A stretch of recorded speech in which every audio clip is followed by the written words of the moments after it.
कहना है कि मत बनो इस मोहब्बत में इतने बड़े आशिक मेरे भाई, तुम डीपी तक नहीं देख पाओगे जिसके साथ फ्यूचर देख रहे हो। जरा गौर तो सुनना, तुम ही से कह रहा हूँ। आज अगर मेरी बात बुरी लगे तो मुझे ब्लॉक कर देना, 1 मिनट का टाइम निकाल कर जरा ये वीडियो पूरी देखना। इस मोहब्बत ने किसी को नहीं छोड़ा है, इस मोहब्बत ने किसी को शादी से पहले बर्बाद कर दिया है तो किसी को शादी के बाद बर्बाद कर दिया है मेरे भाई। जरा गौर तो सुनना, कहना है कि मत बनो इस मोहब्बत में इतने बड़े आशिक मेरे भाई, तुम डीपी तक नहीं देख पाओगे जिसके साथ फ्यूचर देख रहे हो।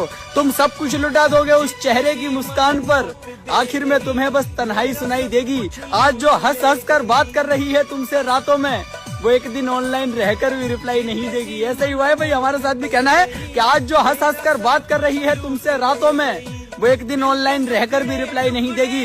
तुम जितना जलोगे उसके नए आशिक से, वो उतना ही उसके नाम की स्टोरी लगा लगा कर तुम्हें जलाएगी। तुम तड़पोगे उससे बात करने के लिए और वो तुम्हें ब्लॉक कर चली जाएगी। अरे